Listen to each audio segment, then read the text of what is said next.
Bom, então nós discutimos bastante semana passada a respeito, né, das temperaturas, né, de mudança de estado físico.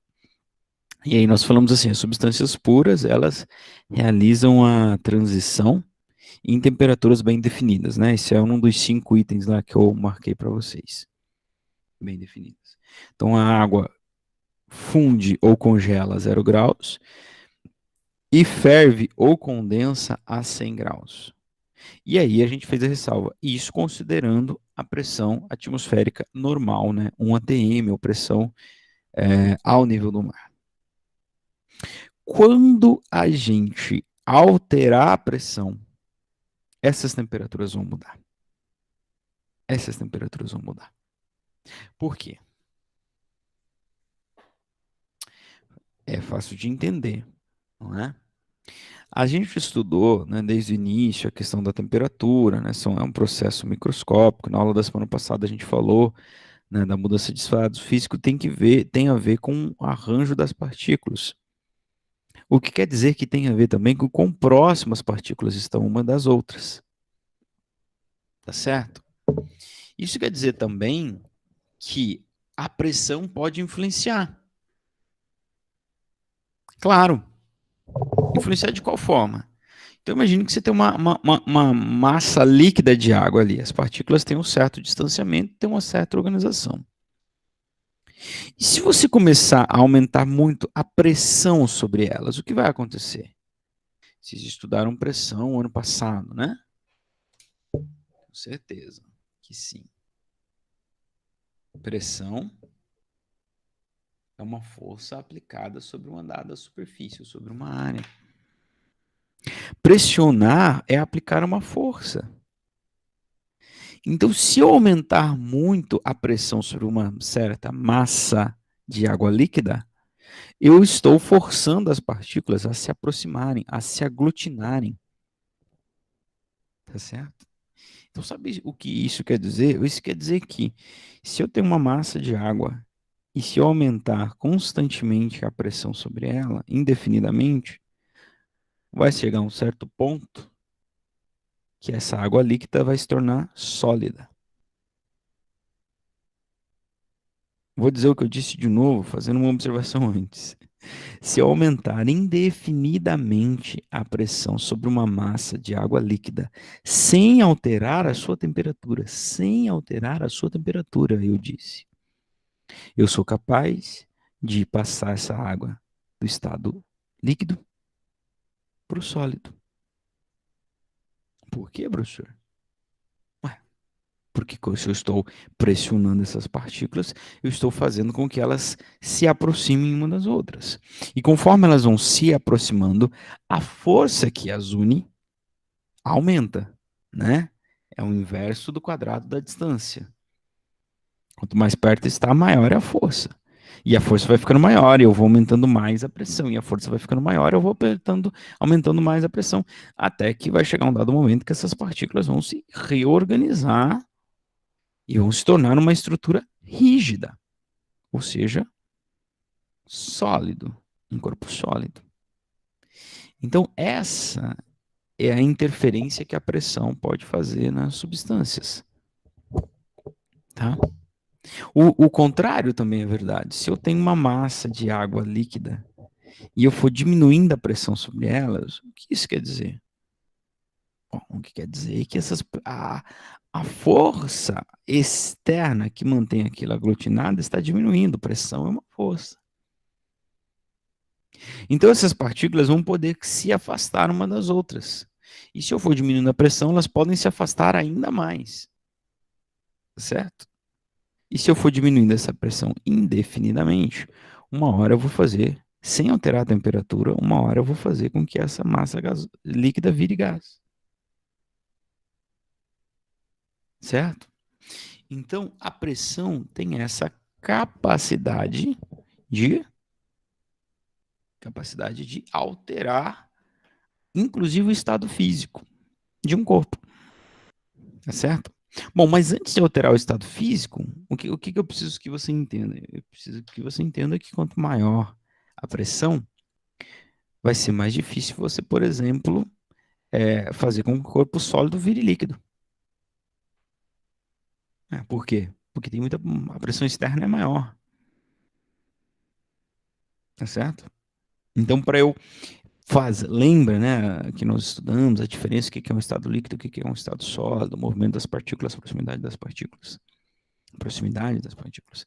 Então, se eles estão sendo pressionadas externamente, a ficar uma próxima da outra, com uma pressão maior do que o normal, é mais difícil você fazer com que ele vire líquido. E o contrário também é verdade. Se a pressão for menor, vai ser mais fácil. Tá? Vai ser mais fácil. Então, por isso, eu queria dizer uma coisa para vocês. Londrina não está a pressão atmosférica normal, que a gente diz, né? Ao nível do mar. 1 atm. Londrina está acima. Então, aqui a pressão é menor. O que quer dizer que a água aqui vai ferver antes de 100 graus. Ferver antes é um tanto quanto errado de se dizer, né? Ela vai ferver numa temperatura menor do que 100 graus. Por quê? Porque a pressão externa sobre ela é menor. Então é mais fácil para as partículas realizarem essa transição de fase, né? Quebrando, de certa forma, a ligação que existe. Então, quanto mais alto você está, menor é a pressão atmosférica. Então, veja, por quê? Porque a pressão é força sobre ar. O que é a pressão atmosférica? É a força-peso da atmosfera sobre a superfície da Terra. Se você está subindo, você tem menos atmosfera sobre você. O peso é menor, a pressão é menor. Tá? Hoje aí tem um jogo de Libertadores, né? Amanhã também, né? O Flamengo, meu Deus do céu. E o Galo contra aquele time ridículo do Palmeiras, né? Quando a gente está no Libertadores, a gente ouve muito falar de jogar na altitude é difícil, né? Porque falta ar, a bola fica mais rápida. Não é que a bola fica mais rápida, é que tem menos resistência, né? Então a gente sabe que lá a pressão é menor. Então a gente ouve muito falar de La Paz, a mais de 3.000 metros acima do nível do mar. Isso é muito. Interfere na respiração e tudo. Tá? Londrina está a quantos metros acima do nível do mar, professor? Em torno de 700. Em torno de 700. Então, aqui a água vai ferver numa temperatura menor que 100 graus? Sim, vai. Mas não muito menor. Você não vai economizar gás. Não é assim, né? Não é em poucos metros que você percebe a diferença, né? Senão seria mais viável morar no último andar do prédio, né? Porque daí a água ferve antes e economiza gás. Tá certo? Não é bem assim. Mas em La Paz, onde a altitude é mais de 3.000 metros, aí eu tenho uma boa diferença, né? Como está nesse slide aí para vocês, né? Então, aquela velha história que nós discutimos na aula da semana passada, uma água a 20 graus, qual é o estado físico dela? É sólido, líquido, gasoso? Com certeza nós responderíamos todos que é líquido. Sim, considerando pressão normal, é líquida. Mas se eu pensar em alterar a pressão dessa água, ela pode estar em qualquer um dos três estados, a 20 graus. Depende da pressão. Depende da pressão. Tá? Então a água passa de sólido para líquida a zero, ao nível do mar. Ao nível do mar. Tá? Então, se estiver acima do nível do mar, ela vai. É, a pressão vai ser menor, então ela vai derreter antes de zero, né? Em -1, -2, alguma coisa assim. E vai ferver antes de 100, né? Em 90, etc. e tal. Tá? Então, olha só, La Paz que eu falei. Tá? 3.000 e tantos metros acima do nível do mar. Pasmem, a água ferve a 85 graus Celsius. Então aqui eu tenho uma diferença significativa, tá? A temperatura de água é bem diferente do que é o nível do mar, tá? Então, e claro, a difusão também ela vai estar bem antes do zero, ele vai fundir antes do zero, porque não tem ninguém pressionando. Então lembra que você tem, por exemplo, um bloco de gelo. Pressão é essas forças externas aqui sendo aplicado sobre ele. Fundir, gente, mudar estado físico, é as partículas realizar uma transação para ficar mais livre uma das outras. A pressão externa, com certeza, influencia nisso. Então, se eu reduzo a pressão externa, eu fundo, eu derreto o gelo com mais facilidade e eu fervo água com mais facilidade. Mais facilidade quer dizer o quê? Numa temperatura menor e gastando menos energia também. Tá certo? Gastando menos energia também. Bom, aí a influência da pressão, que nós já falamos bastante, faz nos lembrar de uma coisa chamada a panela de pressão. Qual é o segredo da panela de pressão? E eu adoro falar sobre isso, né? Sempre tinha na minha prova uma questão sobre isso, e em geral os alunos erravam a questão. Tá? Bom, eu não sei quem aí na turma de vocês já cozinhou na vida, acho que não, né? Giovana nunca ligou um fogão, né? Não sabe nem o que é isso. O que a panela de pressão faz? Aumenta a pressão, professor. Legal. E aí o aluno vai e me diz o seguinte: por ele aumentar a pressão, ele cozinha mais rápido. Essa pressão amolece os, né? Eu não sei se você entende, já parou para se perguntar isso. Quando a gente usa a panela de pressão? Quando a gente quer cozinhar materiais que são mais rígidos, como a beterraba, como o grão do feijão. Por que a gente não faz feijão igual faz arroz? Porque o feijão é muito mais duro. Ele é muito mais duro. Ele precisa de um tempo de cozimento, ou para usar uma palavra bonita, um tempo de cocção muito maior, porque ele é mais duro. Então a gente põe na panela de pressão e aí ele ferve antes. Por quê? Porque a pressão ajuda a cozinhar? Não.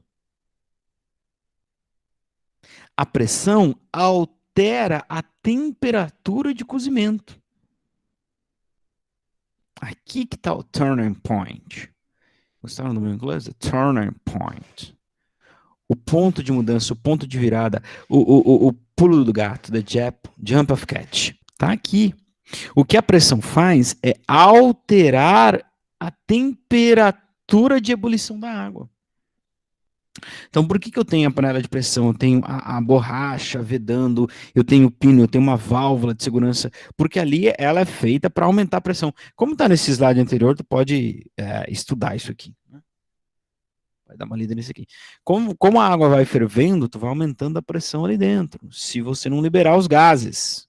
E é o que a panela de pressão faz, ela veda, por isso que tem uma borracha lá. Por isso também que cozinhar, né? Eu falo que esse curso de física térmica é muito próximo de um curso de cozinha. Por isso que cozinhar com a tampa fechada é sempre mais rápido. Você economiza gás. Vai ferver a água para qualquer coisa, para fazer café, põe uma tampa. Tu vai economizar gás. Porque só com a tampa normal, tu já vai alterar a pressão ali. E isso vai permitir o quê? A pressão não cozinha nada, gente. Pressão não cozinha. Tá bom? Pressão não amolece o grão duro ou a carne dura, né? O que a pressão faz? Quando eu aumento ela, aqui é o oposto lá de La Paz. Quando eu diminuo a pressão, a temperatura de ebulição da água, ela baixa. Quando eu aumento a pressão, a temperatura de ebulição da água aumenta. Tá, professor? E daí que ela aumenta? E daí, meu amor, que quem cozinha o alimento é a água. Tá, professor, e daí? Ainda não entendi. Então tu vai entender agora. Quando eu estou tratando de uma panela normal, aberta, ao nível do mar, a máxima temperatura que eu posso cozinhar um alimento é a temperatura de ebulição da água, ou seja, 100 graus Celsius.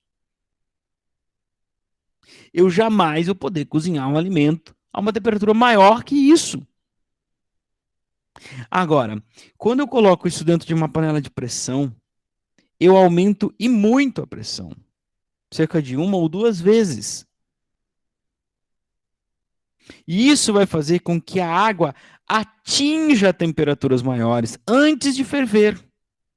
E aí está a sacada. O que acontece é que eu vou cozinhar o alimento numa temperatura maior. Legal, né? bonito. Eu, pelo menos, eu fico encantado com isso, mas às vezes é só eu, né? Vocês nem tanto. Qual é o lance da panela de pressão? Ela eleva a pressão e ela faz então com que a água ferva numa temperatura maior. Então eu cozinho o elemento, o alimento, numa pressão, numa temperatura maior. Então eu cozinho mais e mais rápido, certo? Então a panela de pressão, se você entender como ela funciona, beleza, você entendeu tudo que você precisa da aula do diagrama de fase, que eu ainda nem cheguei nele, né? Então a panela de pressão ela tem uma função muito importante, né? Porque ela nos economiza muito gás, muito gás. Ou ela nos permite comer alimentos que são mais duros, né? Como por exemplo você comprar uma carne que é muito mais barata, tem muito mais nervuras, né? Enfim, né? E você cozinha na panela de pressão. Então ela tem um papel de cunho social aí a panela de pressão. Isso graças aos físicos, gente. Aí como que você pode não gostar de física? A física está em tudo. A física está em tudo. Claro, que genial, cara. Que genial. Se eu conseguir aumentar a temperatura, eu vou então conseguir aumentar, aliás, aumentar a pressão, eu consigo aumentar a temperatura que o alimento vai ser cozido.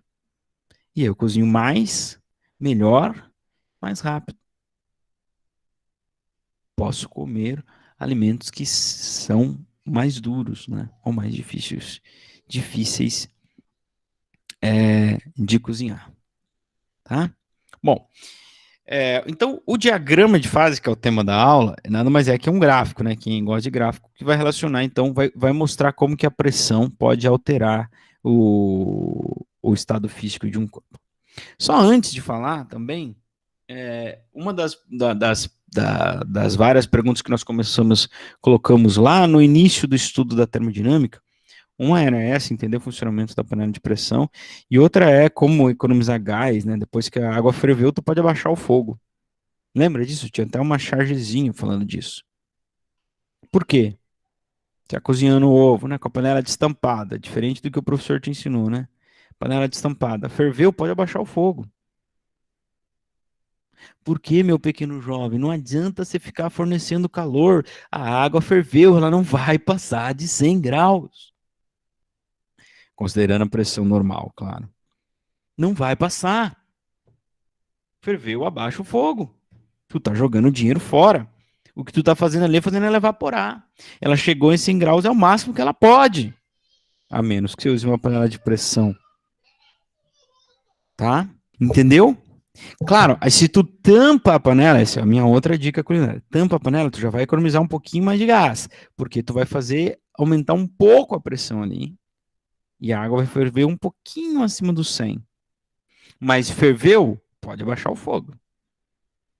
Ela não vai passar daquela temperatura. Dali para frente é só vapor, gente. Tá bom? E claro, você economiza muito mais usando a panela de pressão. Tá bom? Bom, então vamos lá. Para esse diagrama de frase, não. Diagrama de fase. Fase lembra os estados físicos da matéria. Então ele é um gráfico de pressão por volume, onde ele vai ter esse Y ali no meio, dividindo as fases que a matéria pode ter, né? Em três apenas, né? Sólida, líquida e gasosa. Tá? Sólida, líquida e gasosa. Então eu vou ter sempre na vertical o eixo da pressão e sempre na horizontal o eixo da temperatura. Tá? E aí você tem então sempre aqui em cima o sólido, sempre aqui no meio o líquido e sempre aqui o gasoso. O que essa curva está mostrando para nós é como que podem ser caracterizados os estados físicos da matéria.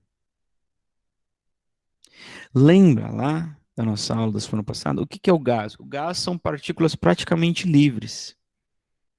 Então, se elas são praticamente livres, você tem duas possibilidades para isso acontecer, ó. Ou temperaturas muito altas, ó, bem lá para frente, né, no eixo horizontal, ou seja, temperatura alta, ou então pressão muito baixa, né? Pressão muito baixa. Aí você vai liberando as partículas. certo? Então elas vão ficando cada vez mais livres. E o sólido é o oposto. O que que é o sólido? Caracterizado por, eu tenho baixas temperaturas, então mais ou menos só até aqui de temperatura, ó, ou alta pressão. Por quê?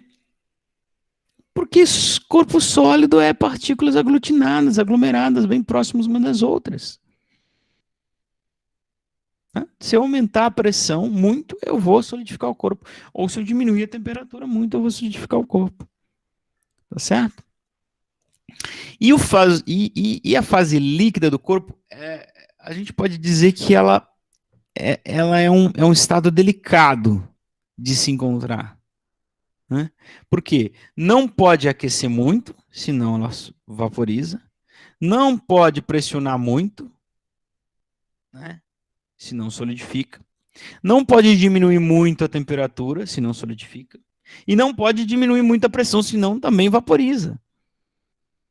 É por isso que é muito raro encontrar substâncias na natureza na forma líquida. Ai, professor, e a água, que é a mais abundante? Sim, cita outra substância, além da água, que se encontra na natureza na forma líquida. É, entendeu o que eu quero dizer? É por isso que a água também é tão especial, né? Por isso que ela é tão especial. Então há uma concorrência de fatores, uma coincidência de fatores, para que a gente encontre ela na natureza grandemente difundida na forma líquida, o que é essencial para a gente, né? Para a vida humana. Tá certo? Então, como é que a gente vai usar esse diagrama de fase? A gente vai usar para localizar qual é o estado físico do corpo, dependendo da pressão e da temperatura que ele tem. Tá? Então, em geral, o que a gente tem é um diagrama como este. Tá? Então, agora, o que é legal nesse diagrama? É você entender aquilo que eu estava falando, né? Sobre a influência da pressão, como nesse primeiro caso aqui, ó. Que eu posso fazer um corpo de temperatura constante passar pelos três estados físicos, só alterando a pressão. É, é sim. Olha aqui. Olha esse próximo slide. Então, pense que eu tenho um corpo que tem uma certa temperatura T e uma pressão P1. Tá aqui, ó. E eu vou manter essa temperatura constante. E o que, que vai acontecer se eu ir aumentando a pressão, ó? Uma hora ele vai passar para líquido. E se eu continuar aumentando essa pressão, uma hora ele vai passar para sólido. Certo? Eu posso fazer um corpo realizar as três transições de fase só alterando a sua pressão. Claro que o contrário também é verdadeiro. Se eu tenho um corpo sólido, né, e eu for diminuindo a pressão, uma hora ele vai virar líquido, e se eu continuar diminuindo a pressão indefinidamente, uma hora ele vai passar para a fase gasosa. Tá certo? E claro, aí também é algo que a gente já está mais acostumado, né? Eu posso pegar um corpo que esteja sólido e mantendo a pressão constante, ou sempre se movendo na vertical, eu posso fazer ele passar para líquida e para gasosa. Como que eu faço isso? Aquecendo ele, né? Se eu for aumentando a temperatura, aumentando a temperatura, uma hora vai virar líquido, outra hora vai virar gás, se eu continuar aumentando. Tá? Então, o diagrama de fase é isso. Não tem muita, assim, a gente não vai fazer conta, não vamos muito longe disso. Tá? Bom,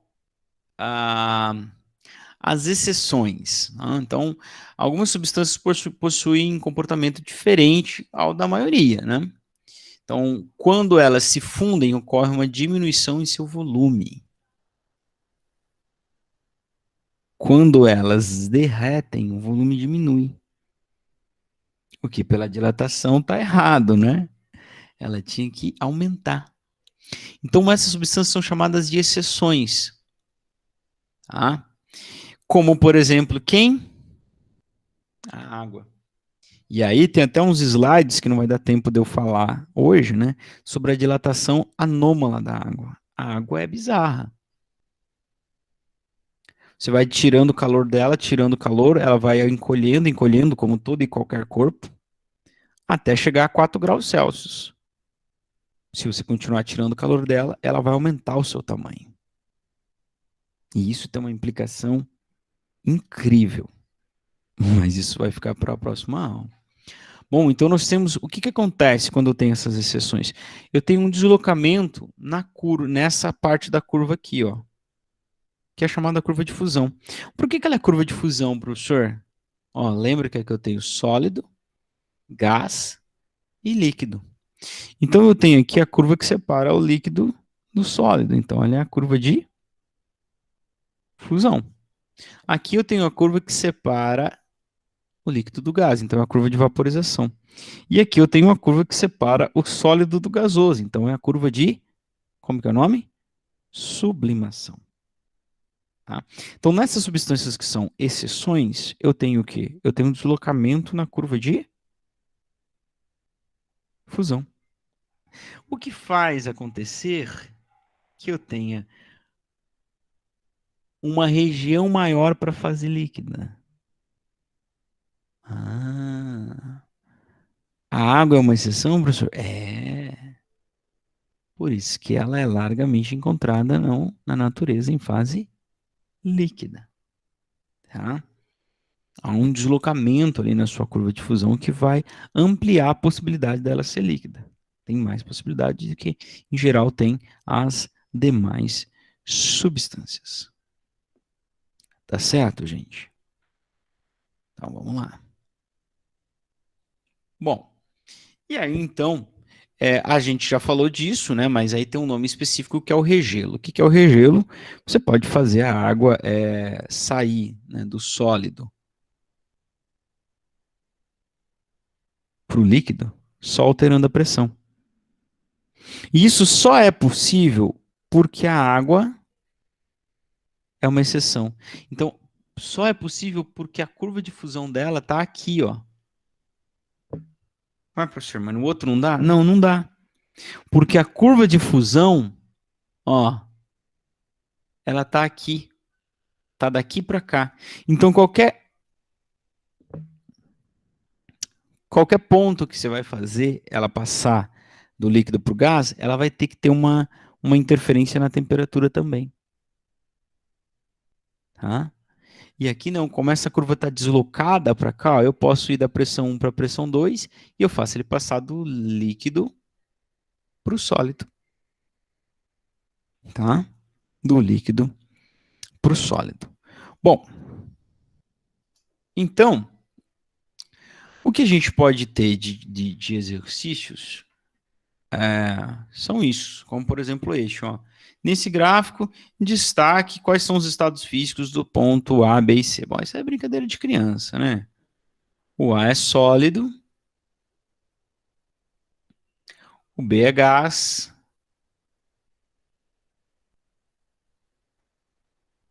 e o C é líquido.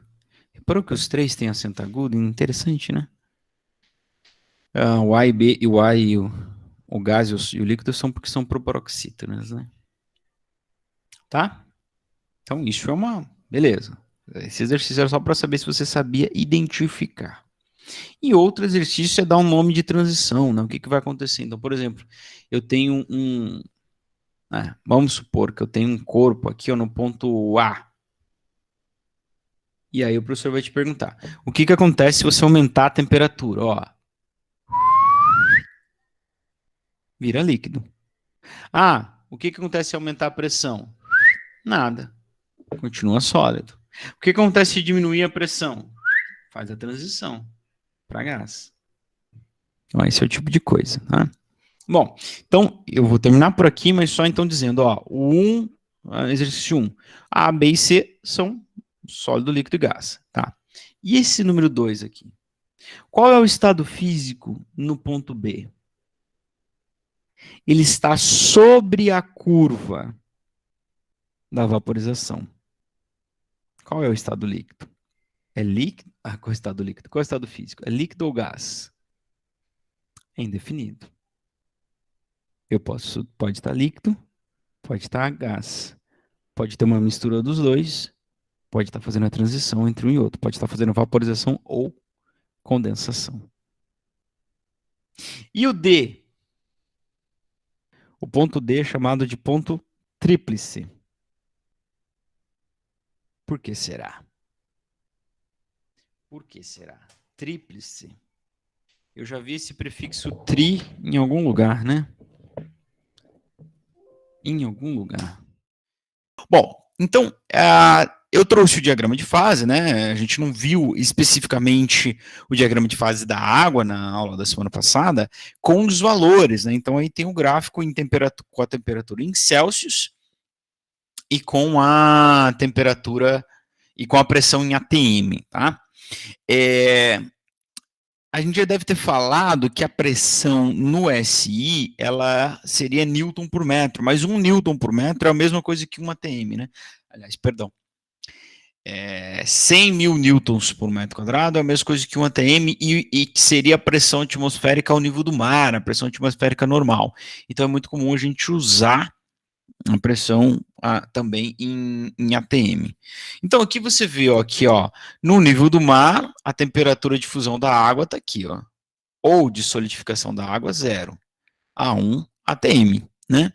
Então ela é 100, temperatura de fusão da água, a 1 ATM. Então está aqui nesse ponto, ó, nesse ponto, então você tem o ponto de vaporização da água ou de condensação da água. Tá? Então, se você tem uma massa gasosa, relembrando, né, perdão, uma massa de água a 100 graus Celsius e a 1 atm, ela pode estar líquida, pode estar a vapor, ela pode ter as duas, né, pode coexistir os dois estados, ou pode estar fazendo ainda vaporização ou condensação, qualquer um dos dois. Né? Então, nós vimos isso lá no finalzinho da aula da semana passada. E aqui, ó, nesse ponto de ATM1 e temperatura 0 Celsius, eu tenho, então, um ponto, vamos dizer assim, um ponto duplo, né? Pode ser que eu tenha ali, então, sólido, líquido, pode estar fazendo fusão ou pode estar fazendo a solidificação. Tá certo? E aí nós terminamos a aula da semana passada perguntando o que seria este ponto aqui, né? Deixa eu circular ele, acho que fica melhor. Este ponto aqui. Que eu disse, né, dei um spoiler dizendo que esse é o ponto tríplice. Por que ele é o ponto tríplice? O que significa o prefixo tri? 3, né? Então, o que é esse ponto tríplice da água? Tá? Neste ponto específico, a água pode estar em qualquer um dos seus 3 estados físicos. Pode ser sólido, líquido, gasoso, e mais ainda, pode estar realizando qualquer uma das transições. Ela pode estar fazendo fusão, condensação, solidificação, vaporização, sublimação. O que é sublimação mesmo, professor? Sublimação é passar direto do sólido para o vapor.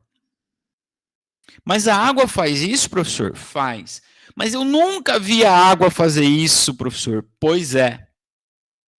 O gráfico está te explicando por que você nunca viu a água fazer isso. Por quê? Olha só. A pressão onde acontece o ponto tríplice, ela delimita a existência do estado líquido. Percebe isso, não? O estado líquido só existe acima do ponto tríplice. Acima da pressão do ponto tríplice. Entendeu? Essa linha pontilhada que eu fiz aqui, ó. Seguindo a pressão do ponto tríplice, que é 0,006 atms. É uma pressão bem pequena. Tá? Vamos dizer assim que é uma pressão próxima do vácuo, quase. Porque 0,006 é 0,06% da pressão ao nível do mar. Tá? Então, é uma pressão bem pequena. Tá? Então, para que aconteça a sublimação da água, eu preciso trabalhar com pressão menor que 0,06 atms. Entende? Ou seja, eu preciso estar numa pressão muito, muito pequena, porque eu disse que essa pressão, olha para o gráfico, a partir desta pressão maiores que 0,06 atm, passa a existir o estado líquido. E o que isso interfere na sublimação, professor? Interfere, meu amor, que o estado líquido vai estar entre o sólido e o gasoso.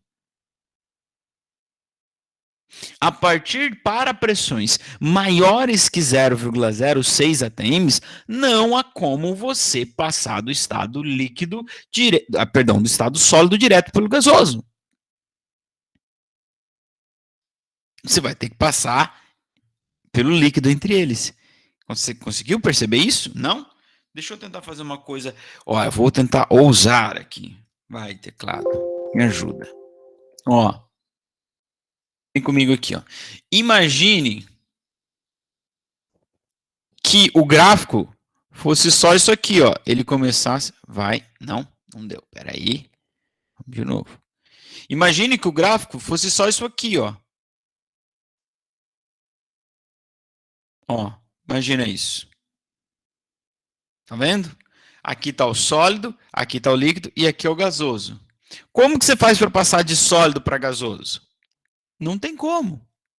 Não tem como. E eu fiz o corte da figura onde? Onde está o quê? A pressão do ponto tríplice. Tá? Então, a sublimação só pode acontecer para pressões menores que a pressão do ponto tríplice. Então, vou voltar aqui. Vou voltar aqui e vou deixar minha figura do jeito que estava. Deixa eu dar um Ctrl Z, vamos ver se volta. Voltou. Maravilha. Opa, agora vai. Entenderam? Então, a partir dessa pressão de 0,06 atms, que é uma pressão muito baixa, passa a existir o estado líquido. Né? Então, daí eu fico impossível de realizar a sublimação, só se eu baixar a pressão. Tá certo? Por isso que você nunca viu nem nunca vai ver a água sublimar no ambiente. E quando você olha também essa pressão, você vai perceber o que, ó, em geral, o meio ambiente ele está a pressões de 1 atm ou pressões muito próximas de 1 atm. Certo?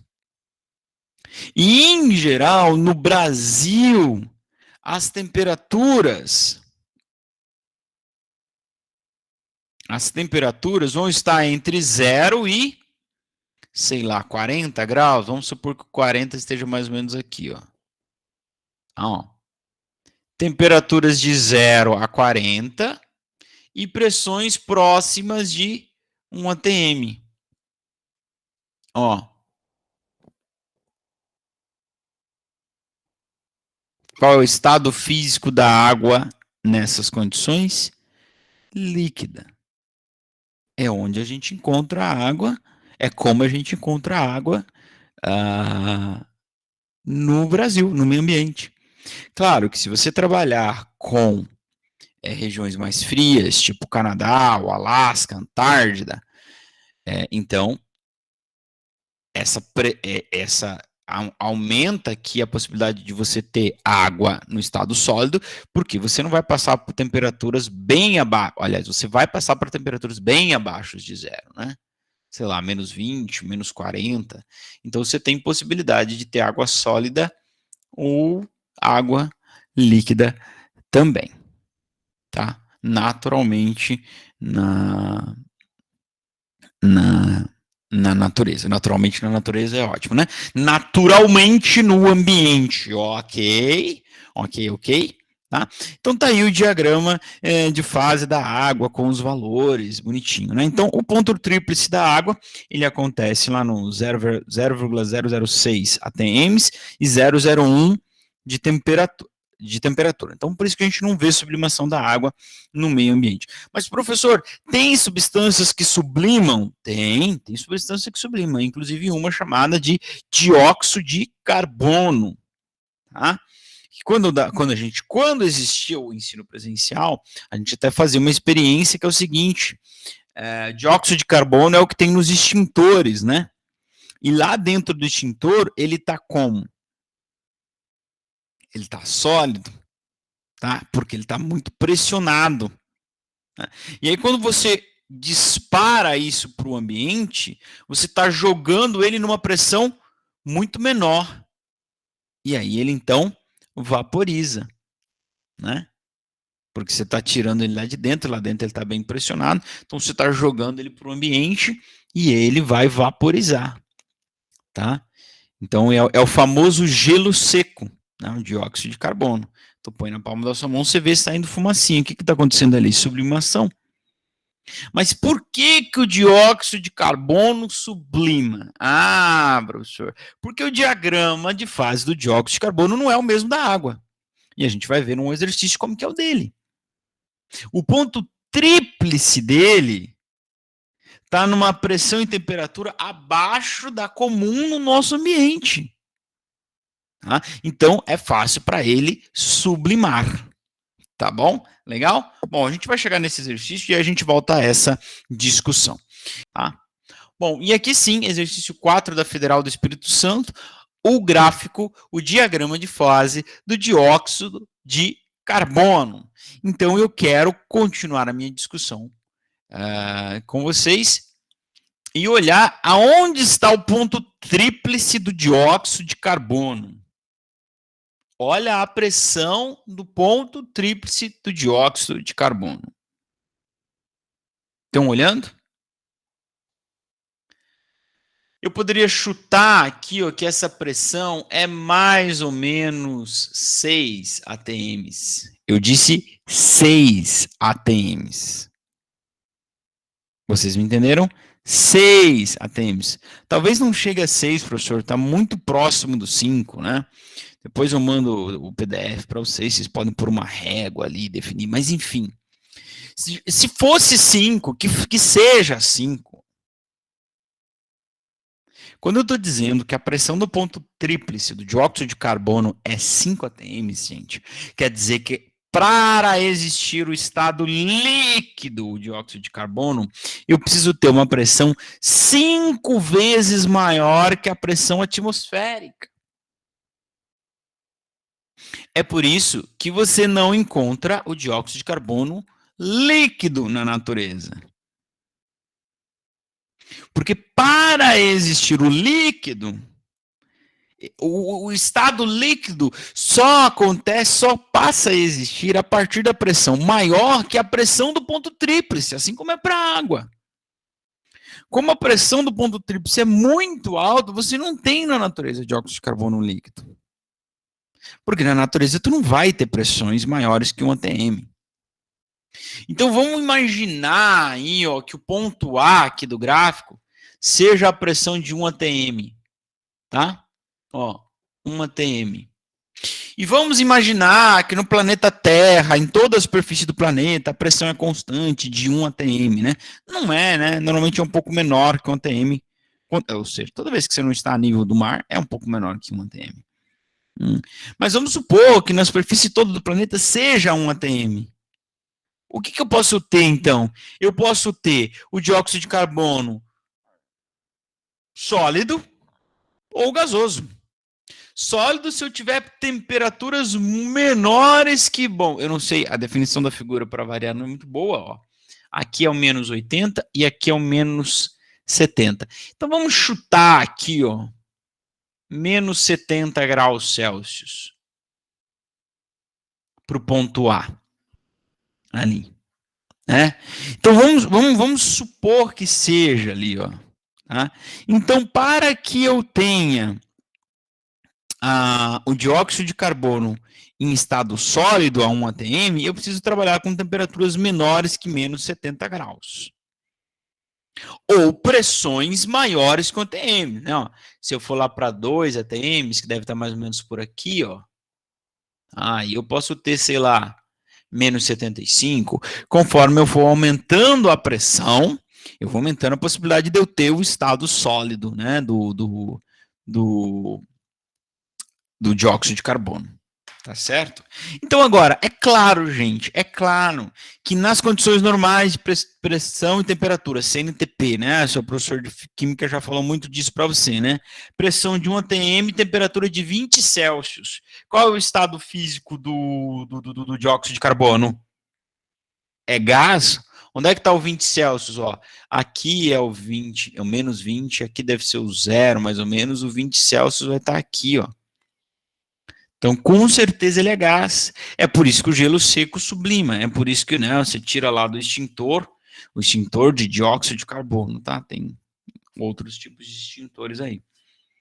Tá bom? Você joga ele, ele vai sublimar, ele vai passar do sólido para líquido. Aí você entendeu por que o extintor é tão pesado, é feito de ferro? Você já viu o Iberê Tenório cortando o extintor? Por que tem tanto, uma estrutura tão forte ali, né? Tão complexa? Porque lá dentro esse gás está muito, muito pressionado. Muito. Aliás, esse gás não, né? O dióxido de carbono. Para que ele não esteja no estado sólido, não esteja no estado gasoso, né? Você precisa trabalhar com pressão muito, muito, muito, muito alta. Tá? Muito, muito, muito alta. Tá certo? Bom, gente, então se vocês perceberam, claro, eu nem li o enunciado, estava só aqui complementando aquela discussão que a gente fez. Cara, então, o diagrama de fase, gente, é isso, né? Como eu já tinha cantado essa bola lá na aula da semana passada, né? Na longínqua terça-feira passada, não tem muito o que você calcular e tal, é mais você ter um gráfico como este, você realizar a análise, né? Então, olha a questão da Federal do Espírito Santo. Sobre o diagrama de fase do CO2, apresentado a seguir, aliás, pode-se afirmar que, bom, ele faz 5 afirmações aí e uma está correta. Qual é? Bom, vamos analisar. A pressão de 8 atm e menos 40 graus de temperatura, o CO2 é um gás. Perdão? Não, não é. É sólido. Tá? É sólido. Onde é que está o menos 40? Aliás, é líquido. Ó, menos 40 está aqui. Pressão de 8 atm. Está mais ou menos aqui, ó.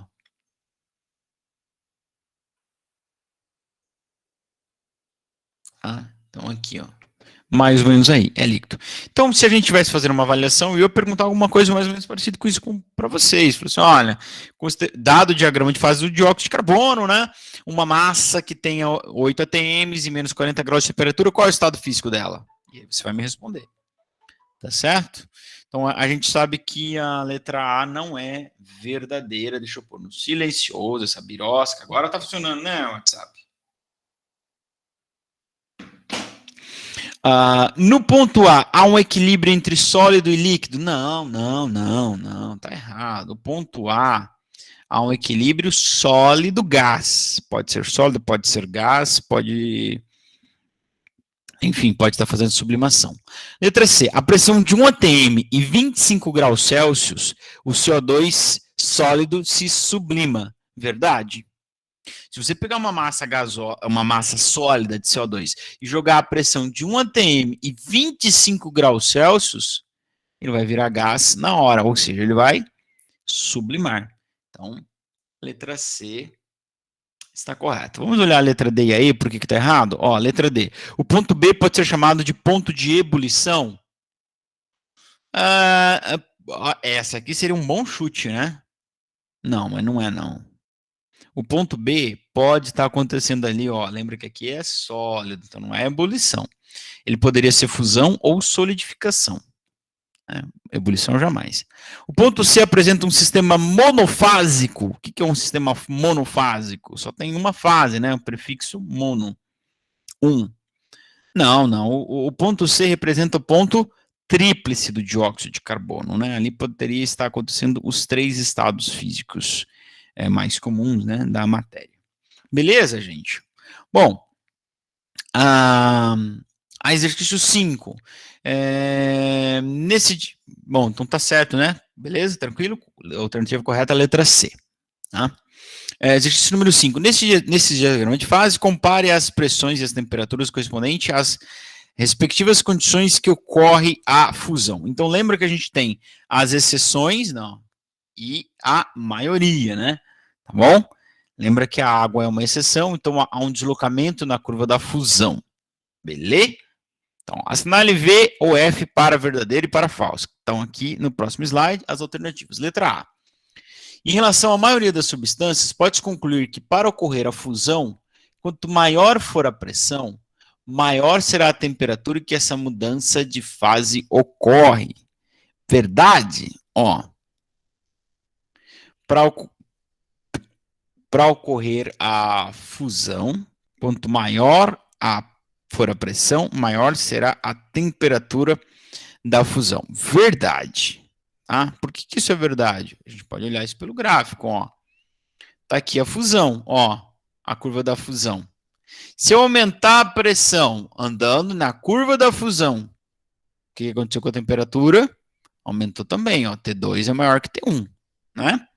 A gente pode responder isso sem o gráfico. Lembra como que a pressão interfere na mudança de fase? Pressão externa tenta manter aglutinado as partículas, não é?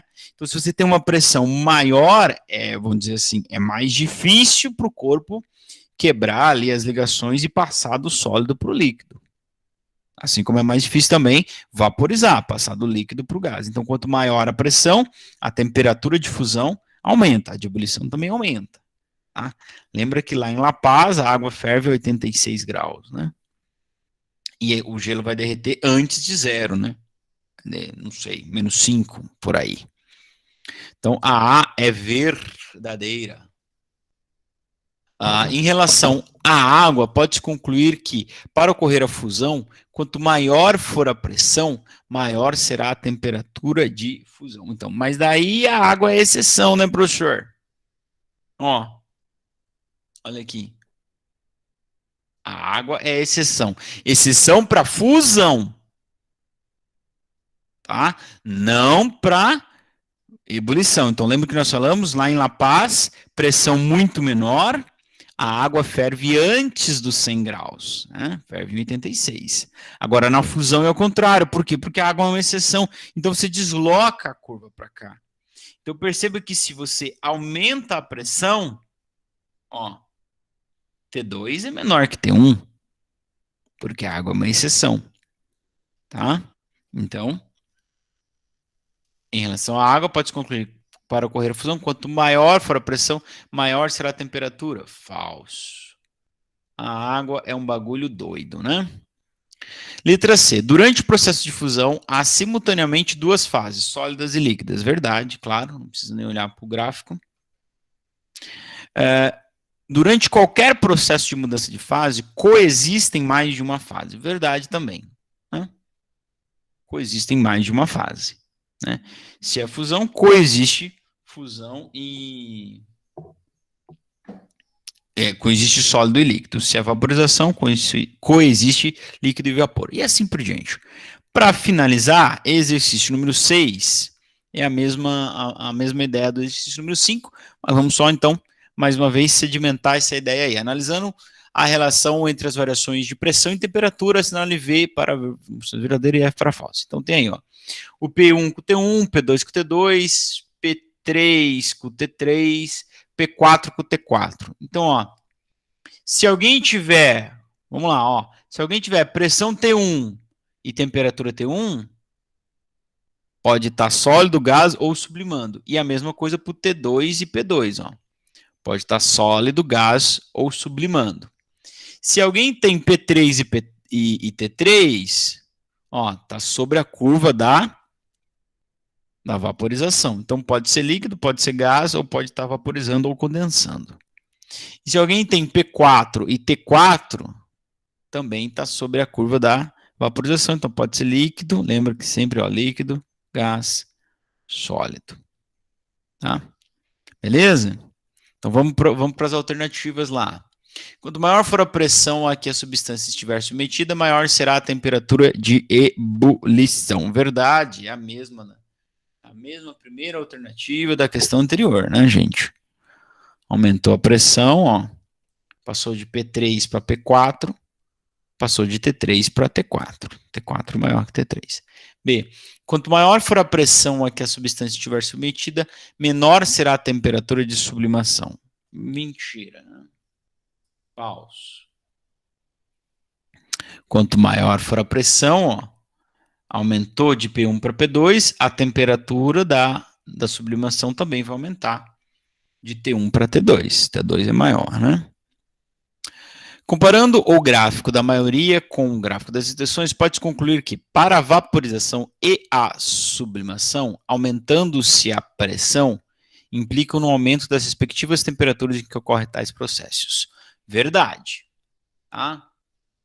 Tanto nas exceções quanto na maioria. Porque na exceção ele só mexe com a curva da fusão.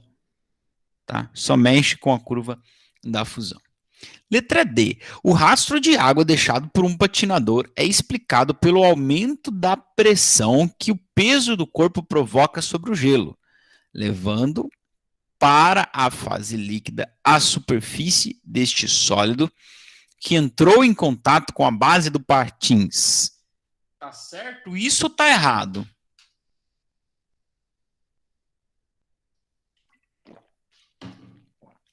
Eu sei que vocês são bons alunos de física, vocês já pensaram no atrito ali, né? Vamos esquecer o atrito, vamos pensar só no que ele falou, da pressão. Se eu aumento a pressão, eu vou levar a água do sólido para o líquido? A água é uma exceção, né? Então, se eu aumento a pressão, olha, tá? O que acontece? Olha aqui. Eu estou diminuindo a temperatura de ebulição, perdão, de fusão, né? Porque a água é uma exceção, tá? Então, sim, se você levar em conta a pressão, claro que não é o único fator, mas sim, a gente pode dizer que essa afirmativa aqui é verdadeira, tá bom? Isso porque a água faz parte da exceção. Se fosse outra substância, com o aumento da pressão, né, você aumentaria a temperatura, né, da fusão. Beleza, gente? Então nós terminamos aqui a nossa curta passagem sobre o diagrama de fase, né? É uma coisa bem simples, mas muito interessante e muito importante para nós também. Para finalizar essa parte, já que a gente está falando da água como exceção, eu quero trazer aqui a discussão de uma outra exceção da água, que é a exceção, bom, tudo está relacionado, né? Mas é a exceção a respeito da dilatação da água, ou daquilo que nós chamamos de dilatação anômala da água. Nós estudamos recentemente a respeito da dilatação, e a gente sabe que quando um corpo vai aumentando a sua temperatura, ele tem que aumentar o seu volume, isso é dilatação. Tá? E quando ele diminui a sua temperatura, ele diminui o seu volume. E aí, deixa eu mudar a cor da minha caneta aqui. E aí nós sabemos, estudamos ano passado, que densidade é massa por volume. Quando eu dilato algo, se eu aumento o volume, eu não aumento a massa, porque massa é a quantidade de matéria. Aquecer ou resfriar um corpo, não estou alterando a quantidade de mols que tem lá, tá certo? Matéria é matéria. Tá bom? Nunca vai alterar. Eu não altero a massa, só estou alterando o volume, então a densidade diminui quando eu aqueço, quando eu dilato algo. Porque tem menos matéria no mesmo espaço, porque as partículas estão mais afastadas agora umas das outras. Tá certo? Bom, isso é para ser assim, isso acontece com todas as substâncias o tempo todo, exceto com a água em um ponto específico. Esta é a dilatação anômala da água. Como vocês podem ver pelo gráfico aqui, ó, a água se comporta, nessa parte aqui do gráfico, a água se comporta, perdão, muito bem, né? Aqui nós temos então a temperatura, né? E conforme você vai aumentando a temperatura da água, o volume vai aumentando também, tá? Deixa eu parar de riscar aqui, muito feio isso. o volume vai aumentando também. Ou se você for no sentido contrário do gráfico, se você for diminuindo a temperatura da água, a sua temperatura vai diminuir também, até que ela chegue a este ponto fatídico de 4 graus Celsius. O que acontece nesse 4 graus Celsius? Então, imagine que você está resfriando uma massa de água, ok? Então, você está resfriando ela está contraindo, está diminuindo seu volume, como acontece com todos os corpos no universo inteiro, ok? E aí você vai tirando, diminuindo a temperatura, e ela vai diminuindo o volume, diminuindo a temperatura, diminuindo o volume, até que ela chegue aqui, em 4 graus. Se a partir deste momento você continuar diminuindo a temperatura da água, sabe o que vai acontecer com o seu volume? Aumentar. Olha aqui. Eu tenho aqui, entre 0 e 4 graus, uma dilatação anômala da água. Tá? Então, você diminui a temperatura e o volume aumenta. Que loucura, não é? Então, essa é a dilatação anômala da água. Bom, tem muita coisa interessante a respeito disso. Tá? Bom, como é que a gente pode explicar isso? Dá para explicar? Dá para explicar. Então, as estruturas da água, né? Lembra que são 2 átomos de hidrogênio e um átomo de oxigênio. E o modo como essas moléculas se agrupam na fase sólida, formando ligações chamadas de ponte de hidrogênio entre os átomos de oxigênio e os átomos de hidrogênio das moléculas vizinhas. Quando a temperatura da água aumenta acima de 0, aqui falando entre 0 e 4, né, as ligações de hidrogênio começam a romper-se, ocorrendo uma aproximação entre as moléculas. Entendeu? Então, em vez de elas se afastarem, elas vão se aproximar. Então, você está aquecendo a água de 0 para 1 e ela contrai o volume, porque você está quebrando essas pontes de hidrogênio. Esse efeito supera a agitação molecular, que causa o afastamento das partículas e faz com que elas ocupem um volume maior, de tal forma que ocorre a contração, a contração do seu volume, né? Tá? Então, claro, você está aumentando a agitação térmica, porque você está aumentando a temperatura, mas esse maior espaçamento provocado pela agitação térmica não consegue superar a diminuição do espaço devido às quebras das pontes de hidrogênio. Estou falando grego aí para alguns. Você pode perguntar isso para o seu professor de química, que ele com certeza entende mais disso do que eu. Eu só tive que fazer uma pesquisa para poder explicar esse fenômeno aqui para vocês. Bom, quando a temperatura supera, então, os 4 graus Celsius, o número de ligações de hidrogênio já é muito pequeno. Então, ele começa a perder a batalha para a agitação termomolecular, entende? Para o afastamento termomolecular. Então, aí ele volta no fluxo normal das coisas, ou seja, você vai aumentando a temperatura e ele vai aumentando o seu volume. Tá? Então, aí reside a explicação para esse fenômeno. Então, nós temos uma situação no gráfico de pressão por temperatura, que é esse primeiro gráfico também, né? Eu não falei, mas espero que vocês tenham se ligado ali. É um gráfico de pressão por temperatura, né?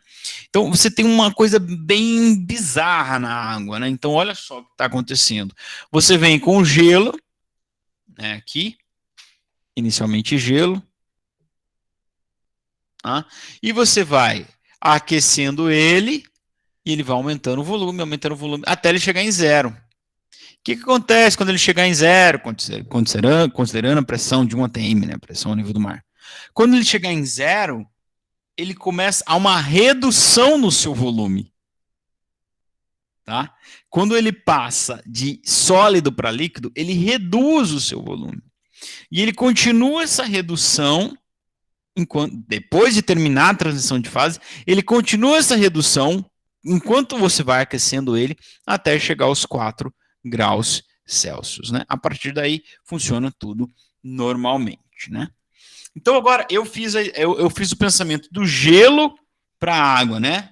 Agora, pensa o contrário. Então, você tem uma água líquida acima de 4, você vai reduzindo a sua temperatura, ele vai diminuindo o volume, reduzindo a temperatura, diminui o volume, reduz a temperatura, diminui o volume, né? Legal? Quando chega em 4 graus, você diminui a temperatura, ele começa a aumentar o volume, aumentar o volume, aumentar o volume. Quando ele vai se solidificar, ele ainda aumenta mais ainda o volume, mantendo a temperatura em 0 graus. Claro, né? A gente estudou bastante, sabe que durante a mudança de fase não ocorre transição de volume. Já são 10h10 em Brasília. Então, isso explica esse fenômeno aqui, né? Quando você põe uma garrafa para congelar no congelador, né? Ou põe água no congelador e ela estoura a garrafa, ou mesmo que não seja uma garrafa de vidro que estoura, uma garrafa de plástico, ela sai toda deformada, né? Principalmente se você põe ela com tampa, né? Tá? Principalmente se você põe ela com tampa ali, porque aí você tem uma influência da pressão também. Claro, né? O nosso próximo tema, assim que a gente terminar isso aqui, vai ver então como que essas três grandezas agora vão trabalhar dentro de uma massa gasosa, né? Pressão, volume e temperatura. Então, mas olhando só para a dilatação anômala da água, você já tem uma explicação ali por que as garrafas estouram. Porque quando ela baixa de 4 graus, em vez dela continuar diminuindo o volume, ela aumenta o volume, né? Então, claro, vai aumentar a pressão ali dentro também. Quando ela faz a solidificação, ela ainda aumenta mais ainda o seu volume. Então, ela pode quebrar, estourar a garrafa ou deformar a garrafa. Ah, professor, mas quando ela baixa de 0, ela não começa a reduzir o volume? Sim, começa, mas até esse ponto aqui, ela atinge o seu volume máximo, é para ter acontecido aí o estouro, a quebra da garrafa, ou a deformação da sua garrafa de plástico. Bom, então, voltando a falar da densidade, se acontece isso aqui com o volume, uma dilatação anômala com o volume, acontece uma variação estranha com a densidade. Hã? Por quê? Porque devia acontecer o seguinte, ó, você vai aquecendo o corpo, o volume vai aumentando, a densidade vai diminuindo, diminuindo, diminuindo, diminuindo, como acontece aqui, ó. Ou você vai reduzindo a temperatura, o corpo vai resfriando, resfriando, vai contraindo o volume, então a densidade vai aumentando, mais matéria a cada unidade de volume, né? Você está contraindo o corpo, né? Então, é isso que acontece. E a água vai indo bem assim, é os 4 graus Celsius. Quando chega no grau Celsius, ela tem a sua máxima densidade. Tá? E aí você vai tirando a temperatura dela, como o volume vai aumentando, a densidade vai caindo. Tá? E essa densidade, ou essa densidade, essa dilatação anômala da água, ou essa variação anômala da densidade, tem uma função muito importante para a sobrevivência da vida aquática. Tá? Que é o seguinte, eu vou em breve mandar uma videoaula para vocês a respeito das formas de transmissão de calor. Tá? Então, uma das formas de transmissão de calor é a convecção, se baseia na ideia de que aquilo que é mais denso fica embaixo e o que é menos denso fica em cima. Tá? Então, o que acontece com a água? Então, a gente tem num dia, por exemplo, essa situação aqui, ó, 8 graus, 4 graus, 7 graus, 5 graus, 4 graus. O 4 graus é mais frio, ele é mais denso, então ele está embaixo. Certo? Agora, quando você começa a retirar a temperatura dessa água, né, em vez dela continuar diminuindo a sua temperatura e ficar aqui embaixo o 3 graus, o 1 grau, o 0 graus, não. Quando você começa a diminuir a temperatura abaixo de 0 graus, a densidade da água diminui.